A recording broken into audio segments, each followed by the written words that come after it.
मेरा पहला एक जो ब्रेक मिला था when I was very young, मैं डिज्नी के लिए गाती थी। যদি তোরে ডাক শুনে কেউ না আসে তবে একলা চলো রে। नवाजुद्दीन सिद्दीकी की मूवी जो अभी आई थी हड्डी, तो उसमें आपने एक सॉन्ग गाया है। I am from the queer community, like you know LGBTQ community. दूसरे नजरिए से देखते हैं कई बार, वहां पर भी कई बार ऐसा होता है कि लड़कियां दब जाती है, बहुत सी चीजों से गुजरना पड़ा है। लड़कियों को क्या बोला जाता है, नहीं आप जाओ किचन संभालो। साबा में आपका रैप है। हाँ, एक छोटा सा रैप, छोटा सा। I'm a hot mess, I don't take no stress. When I'm walking, get you talking, I'm the supermarket fresh. I'm a hot mess. आपने कहीं पे आपकी आवाज भी खो दी थी। I had lost my voice. I went mute for 3 months. Both my knee meniscus is broken. क्योंकि I had lost all confidence in myself. मेरे आसपास हमेशा डॉक्टर बोल रहे कि आप ये नहीं कर सकते, वो नहीं कर सकते. So I got the opportunity to sing for G20 Summit. आपने काफी मेजर OTT प्लेटफॉर्म पे भी काम किया है। The number you're trying to call is currently busy. Please hold the line or call again later. आपने 300 प्लस एड जिंगल्स में अपनी आवाज दी है। जो लक्ष्मी बॉम्ब मूवी है, हाँ, अक्षय कुमार लक्ष्मी की, बॉम्ब, हाँ। उसमें आपने 5 आवाजें दी।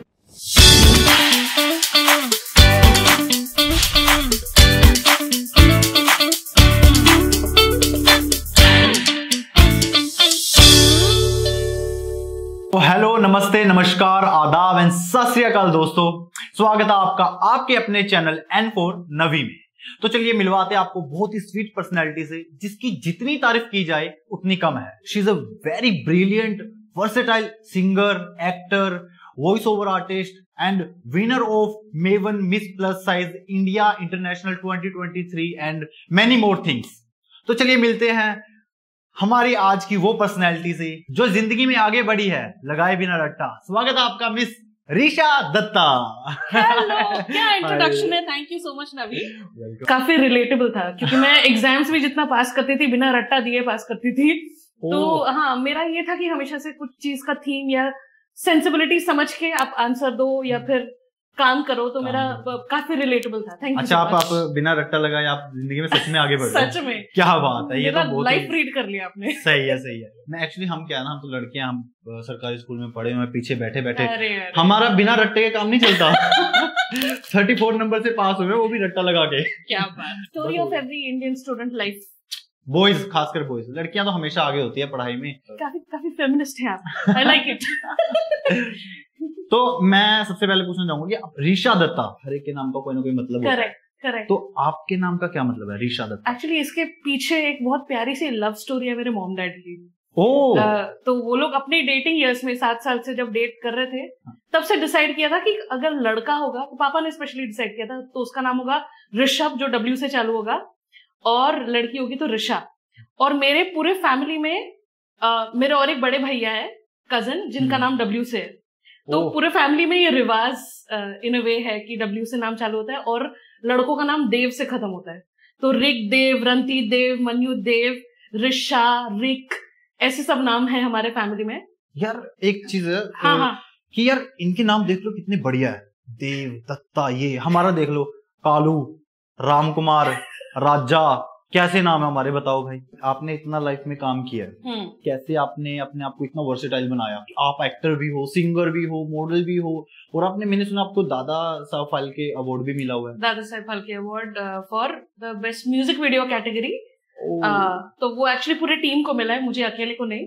पर हाँ, वो एक LGBTQ कम्युनिटी के लिए सॉन्ग किया था जो दादा साहब फाल्के अवार्ड में गया था, और उसके लिए हम लोग वो वीडियो कैटेगरी में जीतते हैं, तो इसलिए अवार्ड मिला वो। हाँ, ये विनर का तो मैं क्या ही बताऊं आपको, इतने अवार्ड्स भी मिले हैं, और आपने अभी maven miss plus size India भी जीता है आपने।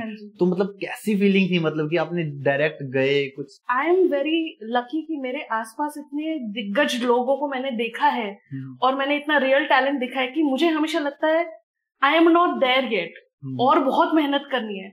तो जब मैं देखती हूँ मेरे से और 10 गुना टैलेंटेड लोग कैसे हैं, दैट कीप्स मी हम्बल कि अभी जर्नी बहुत लंबी है और बहुत कुछ सीखना बाकी है और बहुत कुछ करना बाकी है। And when you are an artist, you are a student for life. पूरी जिंदगी आप स्टूडेंट बन के रहते हो, तो आपको गुरु के सामने, गुरु मेरे लिए कोई भी हो सकता है, उसका एज नहीं मैटर करता है। एक 5 साल का बच्चा भी आपको कुछ सिखा के जा सकता है। So I am blessed with beautiful parents, जिन्होंने मुझे हमेशा सिखाया कि आप लाइफ में कोई भी मकाम में पहुंच जाओ, you are suppose to be grounded, मिट्टी से जुड़े हुए हैं और हमेशा, क्योंकि आर्टिस्ट लोगों की थोड़ी फैमिली है, हमारे खून में ही है थोड़ा आर्ट, मतलब सब में अलग अलग आर्ट है, अलग अलग टैलेंट्स है, तो अपने आर्ट को हमेशा पहले रखो, राइट, और ह्यूमैनिटी को पहले रखो, पहले अच्छे इंसान बनो, एवरीथिंग एल्स फॉलोज लेटर। तो मतलब कि आपका मोस्टली किस चीज में ज्यादा इंटरेस्ट है, लाइक सिंगिंग, एक्टिंग? तो I am primarily a musician, मेरा core is everything is around music.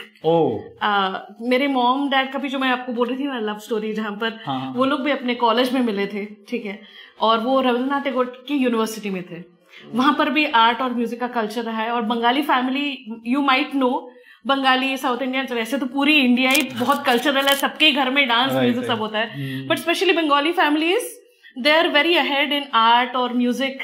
आप कोई भी घर पे जाओगे, वहां पर एक हारमोनियम मिलेगा आपको, चाहे कोई भी प्रोफेशन में हो, हमेशा आर्ट को एनकरेज किया जाता है। तो हम लोग परफॉर्म किया करते थे दुर्गा पूजा पंडाल में, वहां से स्टेज कॉन्फिडेंस धीरे धीरे आ जाता है। तो आप कितने टाइम से, मतलब बचपन से ही मतलब इसमें घुस गए लाइन में? मतलब नहीं, बचपन से घुसी नहीं थी एक्चुअली, वो स्टोरी अलग ही है, क्योंकि टैलेंट को प्रमोट करने के साथ साथ बहुत अकेडमिकली ड्रिवन फैमिली भी होती है हम लोगों की, बंगालीज की, मतलब आप पहले पूरी पढ़ाई करो, कुछ बन जाओ, और साथ ही साथ अपना आर्ट करते रहो। इसलिए मेहनत और मेहनत करके पैसा कमाना, ये सब वैल्यूज, मिडिल क्लास वैल्यूज हमें पहले से है।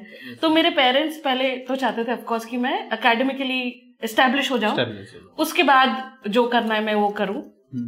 मगर आर्टिस्ट के अंदर रहता है सुलेमानी कीड़ा। वो कौन सा होता है? जो सुलेमानी होता है। ये एक्चुअली ऑडियंस जानना चाहिए, सुलेमानी कीड़ा होता है क्या, इसका मतलब पूरा? सुलेमानी कीड़ा मतलब होता है कि आपको दुनिया चाहे कितना भी बोलो, ये मत करो, वो मत करो, मगर अगर आप में वो कीड़ा है तो वो आप करके रहोगे। अगर आप में वो टैलेंट है, हुनर है, तो आपको कोई रोक नहीं सकता है।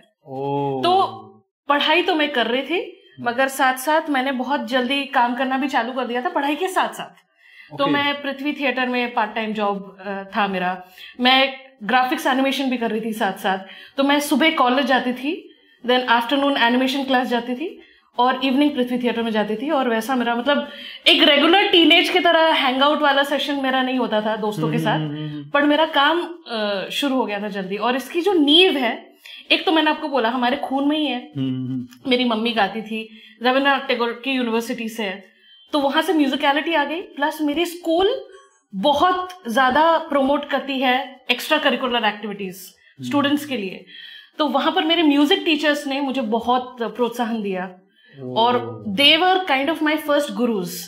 क्योंकि मेरे पेरेंट्स पहले से नहीं चाहते थे कि इस लाइन में घुसे, क्योंकि मम्मी जब आई थी, जब वो लोग मुंबई शिफ्ट हुए, उनके दौर में उनको बहुत स्ट्रगल देखना पड़ा था। तो कोई भी मां नहीं चाहती कि उनकी बेटी बहुत ज्यादा स्ट्रगल देखे, करेक्ट। तो इसलिए वो चाहते थे कि मैं पढ़ लिख के वैसे एस्टेब्लिश हो जाऊं। मगर मेरे ट्रेनर्स जो थे, स्कूल के ट्रेनर्स ने, उन लोगों ने हमको नेशनल, इंटरनेशनल, स्टेट लेवल सब कॉम्पिटिशन्स में भेजा, और हमारी स्कूल बहुत सपोर्टिव थी, हमको अटेंडेंस भी दे देती थी। वो था एक कोटा था, अटेंडेंस का कोटा। तो उस चक्कर में बहुत कुछ स्कूल लेवल से सीखने मिला, बिकॉज ये लोग जो हमारे म्यूजिक टीचर्स थे स्कूल में, they are themselves established musicians in the industry as well, जो क्लासिकल कॉन्सर्ट्स करते हैं, जो ये करते हैं। तो वहां से तो फ्रेंड सर्कल भी वैसा ही था आपका? फ्रेंड सर्कल नहीं बोलूंगी, बट गुरु और वो जो जहां से मैं सीख सकती हूँ, इंस्टीट्यूशन वैसा था। तो आपने 300 प्लस एड जिंगल्स में अपनी आवाज दी है? हाँ जी। तो उसके बारे में अभी शायद 400 हो गया। 400 हो गया? देखना पड़ेगा, अभी मैं ट्राई करूंगी काउंट। हाँ, एक पॉइंट के बाद मैंने काउंट करना छोड़ दिया। So guys, seriously 400 ad jingles, उसमें से कुछ हैं जो बड़े बड़े एड से मैंने सुना आपने काफी, मतलब ऑलमोस्ट सारे ही हैं। बहुत सारे हैं। आपका जो आप थिएटर में भी सिस्का आवाज सुनते हो, वो भी मेरी है। कौन सी वाली? सिस्का का जो सिस्का आता है, वो आवाज मेरी है। फिर बारबी का एड आता था, फिर मैगी का, हिमालय आयुर्वेदिक्स, फिर और क्या क्या है, बहुत सारे, एवर रेडी बैटरीज। अच्छा, इन सब एड में से आपको सबसे ज्यादा मजा किसमें आया? और अब कहीं होता है ना कि हम अपनी चीजें सुनते हैं, देखते हैं, तो उसमें से किसमें ज्यादा आपको मजा आया और आपको पसंद भी अभी तक? ऐसे तो 2-3 सॉन्ग्स हैं जो मतलब एड्स हैं, क्योंकि एक दौर पे मैं एड कंपोज भी कर रही थी। तो मैंने ईवा मीनिडियोस का एड कंपोज किया था, और उससे पहले मैंने एक एवर रेडी बैटरी का किया था, जिसमें which is featured on Akshay Kumar. So वो ऐड किया था। बट मेरा जो पर्सनल फेवरेट है ना, which is a very sing songy style, because क्या होता है एड में ना कई बार ऐसा होता है कि गाना कम और आपका ब्रांडिंग ज्यादा हो रहा है, बट अगर मुझे मौका मिल जाता है कि थोड़ा बहुत करने का बीच में, हाँ, क्रिएटिव थोड़ा मैं कुछ कर पाऊं, थोड़ा सिंग सॉन्गी कुछ कर पाऊं, तो फिर वैसे थोड़े एड्स है। तो एक उसका एड जिंगल है जिसमें मैंने गाया था, मैं जस्ट गा के बताती हूँ, ठीक है। This big love is beautiful, adorable, incredible. This big love makes my heart sing. This big love, here is everything. तो वाओ, अमेजिंग, बहुत बढ़िया, थैंक यू सो मच। ये आई थिंक ये ग्लोबस के लिए था। ग्लोबस के लिए, हाँ जी।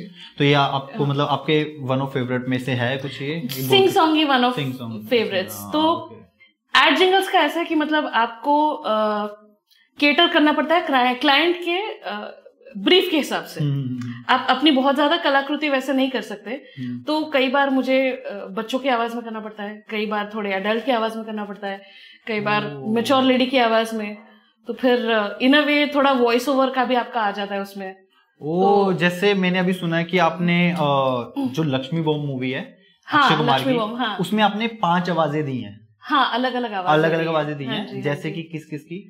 जैसे कि भूत की, ट्रांसजेंडर की, और साउंड इफेक्ट्स होता है ना। हाँ। तो देखो ऐसे बहुत सारे कैटेगरीज है फॉर अ सिंगर जो एकदम लाइमलाइट में नहीं आते हैं, बट वो एक मूवी को, एक फिल्म को, एक वीडियो को बांध देती है। उसके बिना मजा नहीं आता यार, उसके बिना अधूरा लगता है। तो वो दैट, जैसे कि फिल्म में होता है बैकग्राउंड स्कोरिंग, बीजीएम बोलते हैं उसको।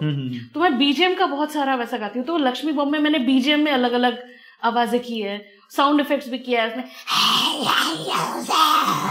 ये सब जो आवाजें आती है बीच बीच में। ओ, ये तो मेरे दादाजी सुबह उठ के रोज करते हैं।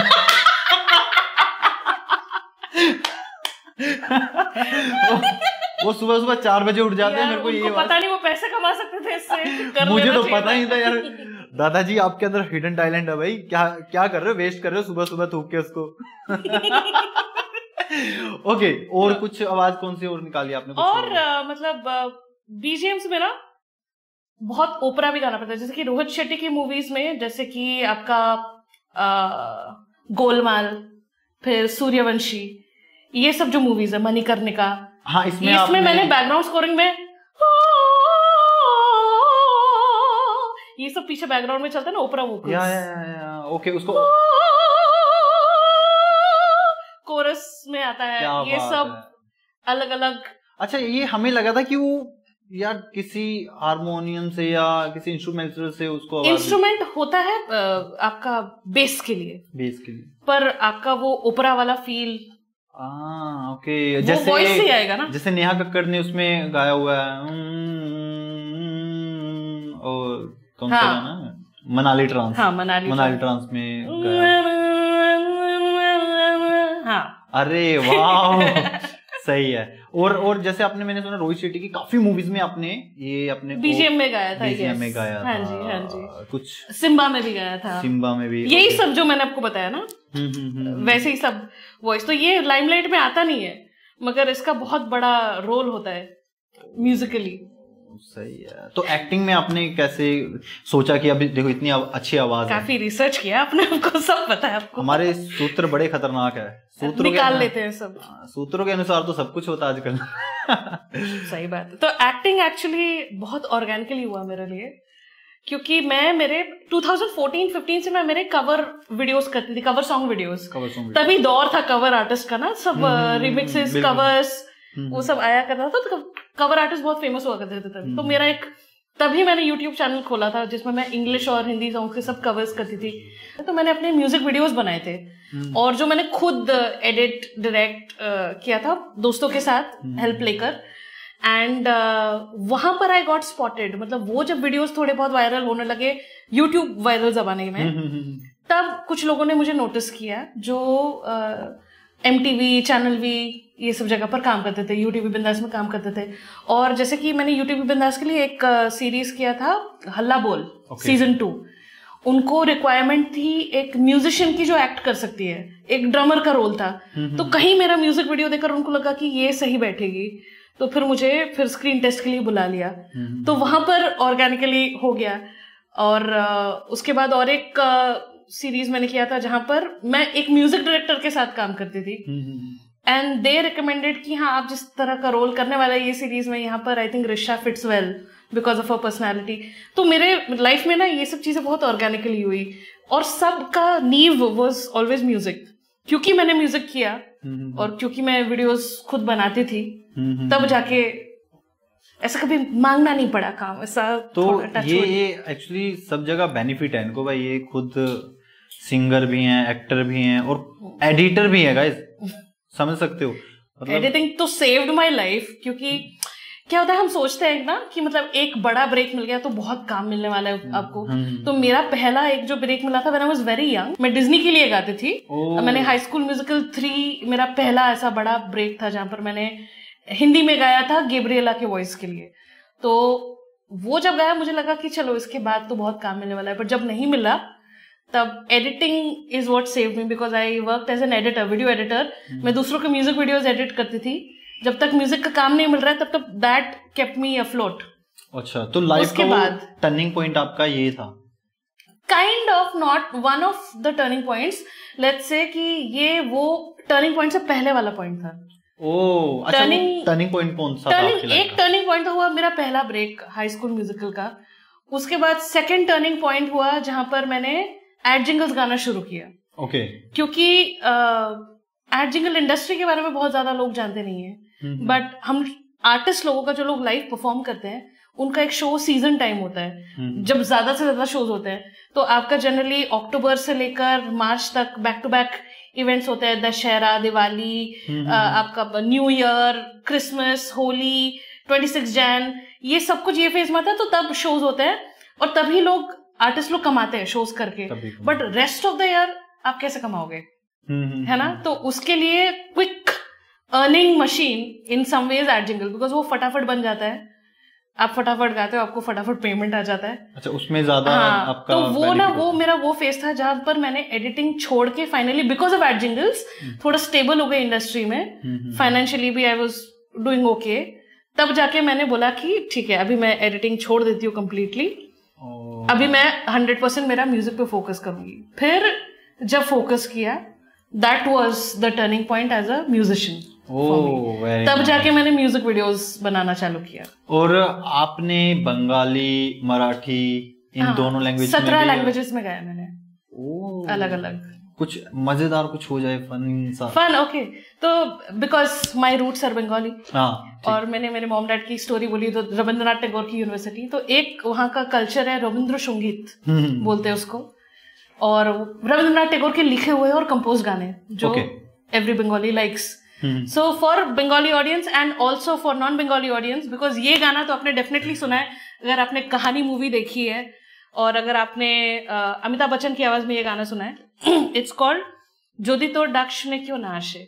तो इसका मतलब ये है कि आपके बुलावे पर भी अगर कोई ना आए तो आप अकेले चलते रहो। It's a motivational song. थोड़ा सा যদি তোরে ডাক শুনে কেউ না আসে তবে একলা চলো রে, যদি তোরে ডাক শুনে কেউ না আসে তবে একলা চলো রে, একলা চলো, একলা চলো, একলা চলো, একলা চলো রে, যদি তোরে ডাক শুনে কেউ না আসে তবে একলা চলো রে। बंगाली। रविंद्रनाथ टैगोर काफी अब बंगाली सीरियल्स, मूवीज में आप देखोगे, क्योंकि उन्होंने हर सिचुएशन पे गाना लिखा है, कंपोज किया है, तो काफी यूज किया जाता है। और अच्छा, मैंने सुना है कि नवाजुद्दीन सिद्दीकी की मूवी जो अभी आई थी हड्डी, तो उसमें आपने एक सॉन्ग गाया है। हाँ जी, जिसमें नवाजुद्दीन सिद्दीकी हड्डी मूवी में मैंने, हाँ, तो वेरी ब्लेस्ड एक्चुअली, मतलब लास्ट ईयर वैसे बहुत बड़ी बात है, लकी रहा है मेरे लिए, क्योंकि आप हमेशा रहता है ना कि फॉर एन आर्टिस्ट आप एक वो ये अनदर टर्निंग पॉइंट आप वेट करते रहते हो। तो मेरा लास्ट मूवी सॉन्ग रिलीज होके बहुत टाइम हो गया था, and everything had to align in a way कि यही होना था, क्योंकि I am from the queer community, like you know LGBTQ community, और ये गाना पिक्चराइज्ड है ट्रांसजेंडर के ऊपर, ओके राइट। तो नवाजुद्दीन का role is of a transgender, और इसी में मेरा गाना रिलीज होना था उन पर picturised. Amazing. So very blessed that song happened. The songs name is बस आज की रात। बस आज की रात। हाँ, ये सुना, ये रीमेक है या नया? नहीं, नया है। सो इसका कंपोजिशन अलग है। ओके, सुनना चाहोगे? या थोड़ा सा। So this is my song बस आज की रात फ्रॉम द मूवी हड्डी। रात आधी है, साथ पूरा है, सीने में आग लग रही है क्यों, जिस्म कहता है प्यास लगती है, बता इसे कैसे बुझाएगा तू, आजा धीरे धीरे और करीब मेरे, भूल जा क्या होगा सवेरे, बस आज की रात जी ले, बस आज की रात जी ले, एक और जाम पी ले, बस आज की रात जी ले। वाओ यार, मतलब इतने टैलेंटेड लोग नहीं, मैंने एक्चुअली बहुत सा सुना है लोगों को कि लड़कियां को काफी डाउन किया जाता अपने इंडिया में, है ना, Correct. लोगों की तरफ से, है ना। मैं तो बहुत अप्रिशिएट करता हूँ इन चीजों को कि लड़कियां आगे बढ़े, है ना, और कहीं ना कहीं उनके अंदर टैलेंट होता है, बस वो खोज नहीं पाती किसी दबाव की वजह से, ठीक है, माहौल की वजह से, सिचुएशन की वजह से, या किसी डर की वजह से कि फैमिली वाले क्या कहेंगे, मैं ये करूंगी तो, या बाहर वाले क्या बोलेंगे, या मेरे अपने बेगाने, तो अपने आप को दबाती है। तो आपको तो चलो सपोर्ट मिली है हर एक जगह से, है ना, मतलब तो मोस्टली ऐसे नहीं बोलूंगी हर जगह से सपोर्ट मिली है, क्योंकि मुझे भी फाइट करके आना पड़ा इसी स्टीरियोटाइप के लिए जिसकी आप बात कर रहे हो। ओके लड़कियों को प्रोत्साहन, तो कभी किया गया? मैं लकी थी मेरे फैमिली के मामले में, ठीक है, बट ऑफ कोर्स वो भी प्रेशर था कि जॉब करे, कि म्यूजिक फील्ड में जाए कि नहीं जाए, क्योंकि उसको भी बहुत सारी जगह पर अच्छा नहीं माना जाता है। फिल्म इंडस्ट्री, म्यूजिक इंडस्ट्री को लोग दूसरे नजरिए से देखते हैं कई बार, तो उस चीज को फाइट करना पड़ता है। फिर आप विद इन द इंडस्ट्री जब हो तब भी काफी लोग हैं, बिकॉज मेल डोमिनेंट इंडस्ट्री है, आप जानते हो, you are also associated to, आप एक्टिंग करते हो, सीरियल्स करते हो, इतने सब कुछ करते हो, तो majority of the team is all male dominant, right? या राइट। तो वहां पर भी कई बार ऐसा होता है कि लड़कियां दब जाती है, तो उस चीज को फाइट तो करना पड़ता है, आपको थोड़ा गुंडा बनना पड़ता है इस इंडस्ट्री में। नहीं, वही चीज है, बट वो कहते हैं ना, बस औरत को देखने वाला होना चाहिए। करेक्ट। बस जब उस इंसान, कोई भी इंसान किसी एक औरत को देखता है कि हाँ इसमें कुछ है, पोटेंशियल है, टैलेंट है, उसको जब सपोर्ट मिलती है ना, कुछ भी कर सकती है। सही बात है, लाइक यू। सही बात है, कुछ भी। And I am very blessed with people around me, मेरी फैमिली हो या फिर मेरे जो क्लोज फ्रेंड्स हो, इतनी ज्यादा मैं फॉर्चुनेट रही हूँ, क्योंकि डाउन मोमेंट्स आए हैं, बहुत सारे मोमेंट्स आए हैं जहां पर बहुत सी चीजों से गुजरना पड़ा है, बट बिकॉज सपोर्ट सिस्टम है मेरा, मेरे मॉम डैड, मेरी प्यारी सी फैमिली और मेरे क्लोज फ्रेंड्स, मेरे बेस्ट फ्रेंड्स जो हमेशा से सपोर्ट रहे हैं, उनके लिए आई कुड गेट थ्रू, और wherever I am, all credits to my support system. Wow, very nice. अच्छा, मैंने एक चीज और सुनी है, सूत्रों के अनुसार पता चला है। सूत्रों? अच्छा, मेरे पीछे सूत्र पड़े, हमको तो पता ही नहीं था। तो उन सूत्रों ने बताया है कि आप लड़कियों वाले तो काम सब करती ही हो, हाँ जी, बट लड़के वाले भी काम करते हो आप, जैसे कि घर का भी कुछ काम खुद से ही करती हो। अच्छा, जो हाँ, और एक इलेक्ट्रॉनिक सामान हो गया, मैंने सुना था, सूत्रों ने बताया था। पीसी असेंबल करती हूँ, टेक चीजें, हार्डवेयर चीजें, हाँ जी, मैं करती हूँ। वो इसीलिए क्योंकि again credits to my mom dad, और मैं जिस माहौल में बड़ी हूँ वहां पर मुझे कभी ये नहीं सिखाया गया कि जेंडर रोल्स क्या है, कि मर्द ये काम करेंगे या औरत ये काम करेंगी। बचपन में हर बार कुछ भी होता था, मेरे मॉम डैड दोनों चीजें संभालते थे। तो मेरा कल्चर घर पे ऐसा रहा है कि लड़का लड़की के बेसिस पे डिफरेंशिएट नहीं करेंगे, कौन क्या कर सकता है, कौन नहीं कर सकता है। मैं अगर बारबी डॉल के साथ खेलती थी तो मैं GI जो टॉयज के साथ भी खेलती थी। और अगर मैं मतलब डांस सीख रही हूँ, क्लासिकल डांस सीख रही हूँ, तो मैं मार्शल आर्ट भी सीखती थी, जो मेरे पापा मार्शल आर्टिस्ट है। तो यस, ही टीचेस ताई ची। मतलब पूरा का पूरा परिवार टैलेंटेड है भाई। टैलेंटेड तो है। और मैं पापा को जब काम करते हुए देखती थी ना टेक्निकल चीजें, तो वहां देख देख के मैं बचपन में घर पे सीखी वो सोल्डरिंग कैसे करते हैं। तो मुझे पापा बैठ के सिखाते थे। यूजुअली लड़कियों को क्या बोला जाता है, नहीं आप जाओ किचन संभालो, मम्मी को हेल्प करो, ये करो। नहीं, पापा मुझे बैठ के सिखाते थे, देखो ऐसे सोल्डरिंग होता है। तो वहां से आई है ये चीज की लड़कियां कुछ भी कर सकती है। क्या बात है। मतलब पापा भी काफी सपोर्ट करते थे इन चीजों में कि सिखाया जाए, लड़का लड़की। हाँ देखो, आजकल इतनी बातें होती है फेमिनिज्म, यू नो, और बॉडी पॉजिटिविटी, ये सब चीजों के बारे में अभी there is a dialogue around it, but in action मेरी फैमिली ऑलरेडी उसको पहले से ही अप्लाई कर दी थी, जिसके लिए सपोर्ट रहा है। तो मैंने सुना आपने काफी मेजर ओटीटी प्लेटफॉर्म पे भी काम किया है। हाँ, जैसे कि नेटफ्लिक्स हो गया, और अमेजोन प्राइम पे भी, Amazon prime mini TV series, उसमें क्या हाफ लव हाफ अरेंज बोल के एक सीरीज है जिसका सीजन 2 भी आने वाला है अभी। ओके। तो उसके लिए मैंने गाया हाफ लव हाफ अरेंज। हाँ, एक्चुअली मानवी Gagroo is in the lead वहां पर, करण ग्रोवर एंड मानवी गगरू। तो ओटीटी इसके लिए, बिकॉज अभी दौर ही है ओटीटी का। मसाबा के लिए गाया मैंने फर्स्ट सीजन में। एक उसमें गाया से ज्यादा रैप था वो एक। अच्छा, रैप भी करते हो आप? मतलब मुझे करती तो बहुत ज्यादा नहीं करती, बट तो कर लेती हो अगर आ जाए तो? हाँ, अगर आ जाए तो कर लेती हो। मतलब कभी किया रैप, मतलब सिर्फ ओनली मसाबा को छोड़ के? हाँ किया है, मतलब कमर्शियल किया है। और फिर मैं घर पे टाइम पास कोई बैंड का सुन के मैंने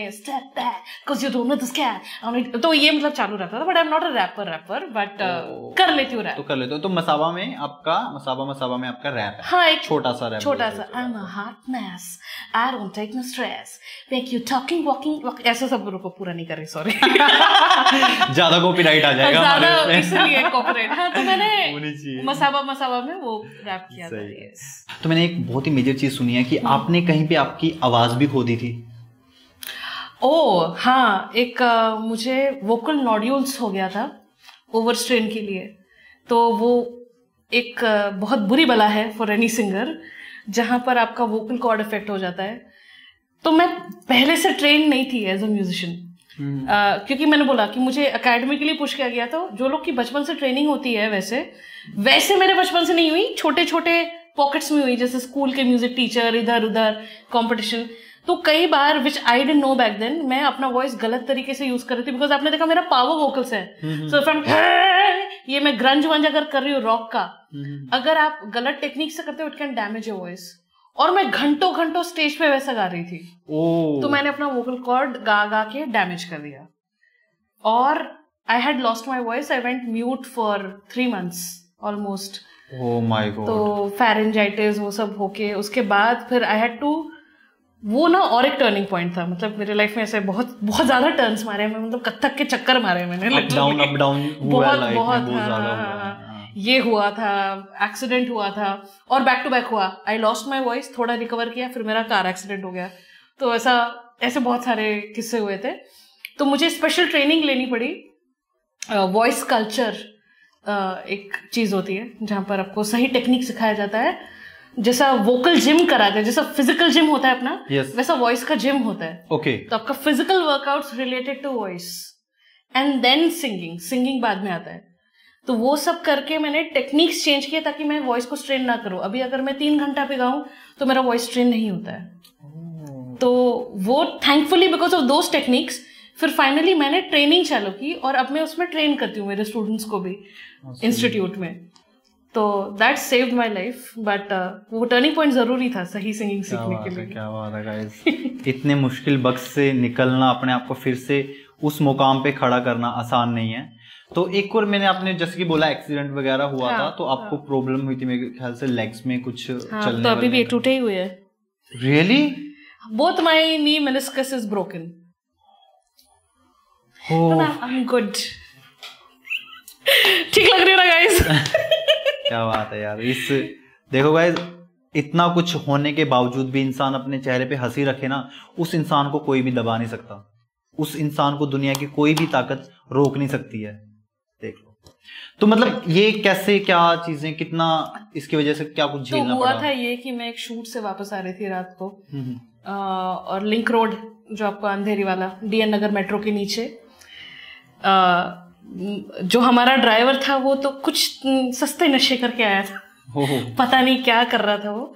तो मैं और मेरी फ्रेंड थी और हम लोग गाड़ी में जा रहे थे और रिक्शा से वो DN नगर के मेट्रो के नीचे ऐसा कोलाइड किया, टॉपल किया। फिर मेरी फ्रेंड वॉज इंजर्ड, मेरा दोनों पैर टूटा हुआ था, कोकिलाबेन हॉस्पिटल में रश किया गया। तो तभी तो मल्टीपल फ्रैक्चर्स, लिगामेंट टेयर, सब कुछ था। तो I was on wheel chair for 8 months। फिर मैं क्रचेस में थी 4 महीना। तो और वो ना एक ऐसा पीक पीरियड था जहां पर मैं फुल्ली ट्रेन कर रही थी ऐसा पॉप स्टार बनने के लिए। तो मेरा वर्कआउट 3 घंटा का चालू था, मेरा डांस प्रैक्टिस चालू था, everything came on a halt. हाँ, मैंने आपकी फोटोज देखी, आप काफी फ्लेक्सिबल भी हो। जैसे मैंने आपको बताया कि मेरे पापा मार्शल आर्ट्स में थे, राइट? तो मैंने भी मार्शल आर्ट्स, वो जीन्स में आ गया। वो जीन्स में तो पहली बात आई है। हाँ, और मैं कभी भी इनएक्टिव बच्ची थी ही नहीं, चबी हमेशा से थी, बट इनएक्टिव कभी नहीं थी। एक वो स्टीरियोटाइप किया जाता है ना कि हाँ मोटे लोग अनफिट होते हैं, जरूरी नहीं है। नहीं, सबका किसी का स्ट्रक्चर अलग होता है जिसके लिए बॉडी टाइप डिफरेंट होता है, तो वो जनरलाइज नहीं करना चाहिए ऐसी पहली बात। आपके अकॉर्डिंग क्या, कौन अनफिट है और कौन फिट है? मेरे हिसाब से अगर आप daily activities without effort at ease कर पा रहे हो, चल पा रहे हो, बैठ पा रहे हो, खाना अच्छा खा रहे हो, कंफर्टेबल हो, अपने एक्टिविटीज ठीक से कर पा रहे हो, रिस्पॉन्सिबिलिटीज निभा पा रहे हो, तो you are fit. It doesn't matter कि आपका फिटनेस रूटीन क्या है, आप योगा करो, जिम करो, कुछ करो, but fitness is important for all body types. अभी मेरा जीन्स में आया फिटनेस, मगर एक्सीडेंट के लिए सडन वेट गेन हो गया क्योंकि मैं बेड रिडन थी। तो तभी आप क्या करोगे? But again that was a turning point in my life, क्योंकि तभी डायलॉग आया बॉडी पॉजिटिविटी का। ठीक है, अगर खुद पे कॉन्फिडेंस नहीं है कि आप ये बॉडी के साथ कुछ चीजें अचीव कर सकते हो, तो फिर how will you achieve it, right? तो वो मेरे लिए टर्निंग पॉइंट इसलिए भी था क्योंकि I had lost all confidence in my self. मेरे आसपास हमेशा डॉक्टर बोल रहे कि आप ये नहीं कर सकते, वो नहीं कर सकते, आप डांस नहीं कर सकते, आप ट्रैक नहीं कर सकते।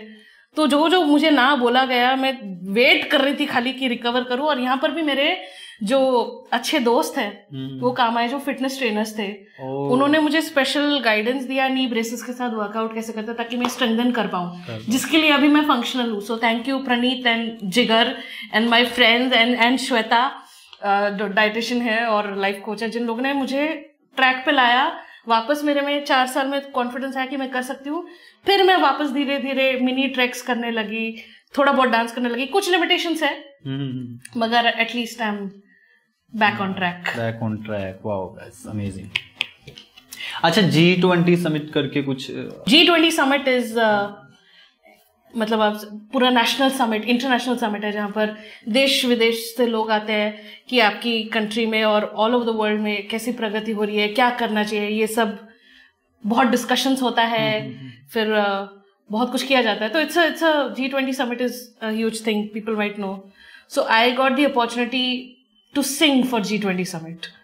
तो वहां पर ही मैंने मेरा ओपरा गाया और मैंने स्पेनिश, इंग्लिश और बंगाली फोक में गाया, जो हमेशा से मेरा ड्रीम था। बिकॉज कमर्शियली आप हिंदी मूवी सॉन्ग्स कर रहे हो शोज में या इंग्लिश कर रहे हो, बट खुद के कॉम्पोजिशंस गाने को मिलना बहुत मुश्किल होता है, मुश्किल हो जाता है। तो ये अगर इस प्लेटफॉर्म में मैं कर पाई तो मेरे लिए बहुत बड़ी चीज है कि मैं ये कर पाई। स्पेनिश, बंगाली और Spanish, Bengali and English. Spanish भी आती है मतलब थोड़ी बहुत? नहीं, मुझे नहीं आती है एक्चुअली। मैंने 17 लैंग्वेजेस में गाया, पर मुझे आते हैं 7 लैंग्वेज। तो 7 कौन सी लैंग्वेजेस आती है आपको? तो हिंदी, इंग्लिश, बंगाली, मराठी, गुजराती और कितना हो गया? 5 हो गए। हाँ, उर्दू एंड और कौन सा है? पंजाबी मैं समझ लेती हूँ थोड़ा थोड़ा। हो जाए फिर पंजाबी च गल्ला कर देने स्टार्ट। हाँ, मतलब बांग्लादेशी का बंगाली और रेगुलर बंगाली। ओके, मैं कुछ सिंगर्स के नाम लूंगा, फीमेल सिंगर्स हमारी इंडस्ट्री की। तो उनमें से आपको एक चूज करना है, उनमें से दोनों में से कौन सा बेस्ट आपको लगता है। तो मैं नाम ले रहा हूँ, उसमें से एक चूज करना। ठीक है? नीति मोहन, श्रेया घोषाल। हाय मेरे 2 फेवरेट्स अब मैं कैसे चूज करूं? ऐसा भी होता है क्या? मतलब ये 2 चॉइसेस दे दिए तो मैं नहीं चूज कर सकती भाई इनमें से। फंसा दिया मैंने। ओह गॉड। बट चलो नीति मोहन फॉर नाउ, क्योंकि उनके टेक्सचर से मैं ज्यादा रिलेट करती हूँ, उनके टाइप के गाने मैं ज्यादा गाती हूँ इसलिए। But Shreya Ghoshal is goddess. Okay, Sunidhi Chauhan और Neha Kakkar. Sunidhi Chauhan, because of course I love Neha Kakkar as well, उनके टेक्सचर्स के लिए, गानों के लिए। But Sunidhi Chauhan is legendary. मतलब लेजेंडरी लीग में अगर आप अभी भी उनका वीडियोस देखोगे, शी री इन्वेंट्स हर सेल्फ। अभी उन्होंने खुद को इस तरह ग्रूम किया है कि वो इंटरनेशनल आर्टिस्ट को टक्कर दे सकती हैं। फिटनेस लेवल्स पे वर्कआउट करके, परफॉर्मेंस करके, she performs like on the league of Beyonce. तो वो मुझे इंस्पिरेशन देता है कि मैं चाहे मेरा जो भी एज हो जाए, वो रॉक स्टार तो बन के रह सकते। क्या बात है, सुनिधि चौहान। सुनिधि चौहान, आशा भोसले और लता मंगेशकर। एक्चुअली मेरे भी दोनों ही फेवरेट हैं। ये क्यों रखा ये सेक्शन? ये जरूरी था। माय गॉड, अगेन ये ना वो सेम नीति मोहन और श्रेया वाला सीन है। आशा भोसले जी, क्योंकि मैं परफॉर्म कर चुकी हूँ उनके गाने ज्यादा, और वो भी कल्याण जी आनंद जी के लिए जिनके उन्होंने गाने गाए हैं। तो मुझे आशा जी के सॉन्ग्स गाने के लिए विजू शाह जो उनके बेटे रखा हुआ था, तो I relate to her songs more. But अगर मैं रियाज करने बैठती हूँ तो मैं लता जी के गाने ज्यादा करती हूँ। क्या बात है। तो इसमें से आशा भोसले है ना? हाँ जी। ठीक है, कनिका कपूर, मोनाली ठाकुर। मोनाली ठाकुर। अरे वाह, मोनाली ठाकुर, क्योंकि एक तो ना वो बहुत फ्री स्पिरिटेड है और मैं उनकी एनर्जी को रिलेट करती हूँ। Beyond being singer, she is also an actress. Bengali movies में भी काम कर चुकी है, एक्टिंग कर चुकी हैं, और उनको भी ट्रैवल करना पसंद है, मुझे भी ट्रैवल करना पसंद है। तो बहुत उनकी जिंदा दिली को सलाम। क्या बात है। मतलब मोनाली जी के बारे में आपने काफी पढ़ा है, काफी देखा है? मैंने सबके बारे में पता है, मैं सबका बोल सकती हूँ। क्या बात कर रहे हो, सीरियसली? हाँ, तो मतलब एरिया ऑफ इंटरेस्ट है तो फिर थोड़ा सही बात है। चलो लास्ट है, ठीक, हाँ जी, but not least, Tulsi Kumar and Neha Bhasin. Neha Bhasin क्योंकि मेरी शुरुआत हुई थी हाई स्कूल म्यूजिकल से। वहां पर मैंने गाया था वीवा बैंड के लोगों के साथ और आसमा बैंड के लोगों के साथ। और जब चैनल वी का दौर था, जब हम बड़े हो रहे थे, दे वर रेज। वीवा बैंड में आपका नेहा भसीन थी। तो हमने गीत सुनाए, हमने रंग सजाए, सॉरी हाँ यही था, हमने रूप दिखाए तुम्हें। तो उसमें अभी भी वो जो गाने करती हैं, उनका एक अख चाशनी का एक कवर है जो मेरा ऑल टाइम फेवरेट है।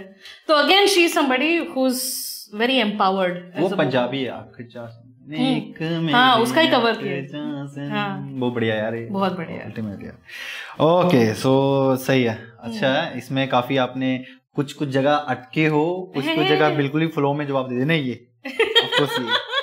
तो बड़ा भाई वो चॉइसेस में कोई भी सिंगर अटक जाएगा भाई। इनके बीच मतलब 2 लेजेंड्स के बीच कैसे हम लोग कैसे उतर सकते हैं? राइट। अच्छा, तो इसके बाद हम चलते हैं, आपके कुछ वॉइस ओवर करके दिखा दो तो मजा आ जाएगा। तो वॉइस ओवर एक्चुअली मेरे लिए वो भी एक ऑर्गेनिकली हो गया, क्योंकि मैं जिंगल्स गाती थी। और वॉइस ओवर इंडस्ट्री वैसे अलग इंडस्ट्री है, पर कई बार ना क्लाइंट्स के पास बजट नहीं होता था। ये तो बहुत मेन है भाई। हाँ, तो बजट का बहुत इशू है। पीपल वुड नो कि फिर क्या होता है। अलग अलग टाइप के वॉइस ओवर्स होते हैं। तो जिस तरह एक IVR वॉइस ओवर होता है। IVR के बारे में पता है आपको? नहीं। मतलब जो आप अनाउंसमेंट्स या फिर आप फोन कॉल कर रहे हो उसका होल्ड में है, या फिर आप लिफ्ट खोल रहे हो उसका जो वॉइस ओवर है उसको आप IVR बोलते हो। तो मेरे को तो अभी सभी सुनने पड़ेंगे भाई। ओह माय गॉड, ये तो भाई बड़ा मजेदार था भाई। ये तो टॉपिक नहीं छोड़ने वाला, क्योंकि मैंने आजकल फोन पे ही सुना है। कौन सा है वो नंबर पे आप बात करना चाहते हैं? The number you're trying to call is currently busy. Please hold the line. I'll call again later. वाह भाई, ये गजब था भाई। और चलो कोई स्टेशन पकड़ लो, हम लोकल ट्रेन करते हैं। लोकल ट्रेन का कोई अंधेरी। अच्छा चलो ठीक है। अगला स्टेशन अंधेरी, नेक्स्ट स्टेशन अंधेरी, पर हिल स्टेशन अंधेरी। ओ भाई, तीनों में अलग अलग वॉइस। तो चलिए मैं ना आपको कुछ 2-3 नाम दूंगा, ज्यादा नहीं दूंगा, तो उसकी आप वॉइसेस एक बार सुना दोगे तो मजा आ जाएगा, मतलब ठीक है? इतना कॉन्फिडेंस मेरे पे। देखते हैं ना, कुछ चैलेंजिंग भी होना चाहिए ना। तो पहला नाम लेता हूँ, बहुत ही कॉमन है, मेरा फेवरेट है एक्चुअली। एक्चुअली फेवरेट तो दोनों ही है जो नाम लेने वाला हूँ मैं। तो first name is Doraemon. Okay. Hello friends, मेरा नाम है डोरेमोन और नोबिता मेरा बहुत अच्छा दोस्त है। वाओ, अच्छा चलो नेक्स्ट शिनचैन। मैं तुम क्या कहती हो? क्या आपको शिमला मिर्च खाना पसंद है?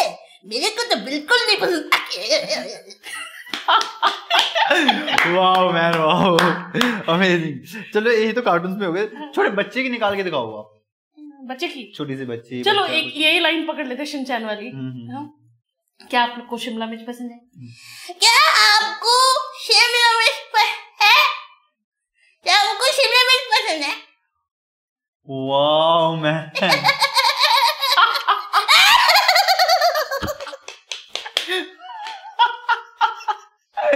क्या बात है, क्या बात है भाई। देखो, बच्चे से लेके बूढ़े तक की आवाज का फायदा उठाया जाता है यहाँ पर। तो आप कुछ body positivity plus size model के बारे में कुछ बताना चाहो? जो ऑडियंस है, जो लड़कियां हैं जो कुछ बनना चाहते हैं, जो कुछ करना चाहती है, कभी कभी बॉडी शेमिंग भी होती है, क्या करना चाहिए उन्हें, कहाँ रुक रही हैं, कैसे अपने आप को पहचाने और आगे बढ़े? करेक्ट, ये बहुत अच्छा सवाल है actually, because I am sure not just every girl, a lot of guys also deal with this. आपका body dysmorphia and not having confidence in yourself. मैं इतना बोलूंगी कि don't wait to arrive to a body type to be happy, क्योंकि आपको उस journey के दौरान भी you need to love yourself in the process. तो कॉन्फिडेंस अगर आप में होगा ना तो आप कुछ भी अचीव कर सकते हो। And it does not matter कि आपका बॉडी टाइप क्या है, आप कहाँ से आए हो, क्योंकि I talk about inclusivity in all ways, ठीक है? Be at different body types, be at different ethnicities, आपका कौन से बैकग्राउंड से आप आ रहे हो, everybody should feel included. So सबसे पहले तो आप अगर खुद को एम्ब्रेस नहीं करोगे तो आप वो मैसेज फैलाओगे कैसे? बिल्कुल बिल्कुल, राइट राइट, करेक्ट। तो कहीं भी आप कुछ गलत होता देख रहे हो, किसी को गलत बोलता देख रहे हो, तो एक आपकी भी जिम्मेदारी होती है कि आप उस चीज को रोको और आप उनको भी करेक्ट करो। क्योंकि कई बार होता है कि हम इतना इनग्रेन्ड है ना हमारे इंडियन वैल्यूज और सिस्टम में, जहां पर सब समझते हैं एक राइट है आपके बॉडी के बारे में बोला। कोई भी आंटी मिलेगी रैंडमली बोलेगी, अरे बेटा कितने दिन हो गए, आप कितने मोटे हो गए हो, कुछ करो, यू नो, ये नॉर्मल माना जाता है इस चीज को। But do not comment on somebody's body. पहले से पूछो कि आप कैसे हो, क्या कर रहे हो लाइफ में, कुछ अच्छी चीजें, पॉजिटिव चीजें बोलो।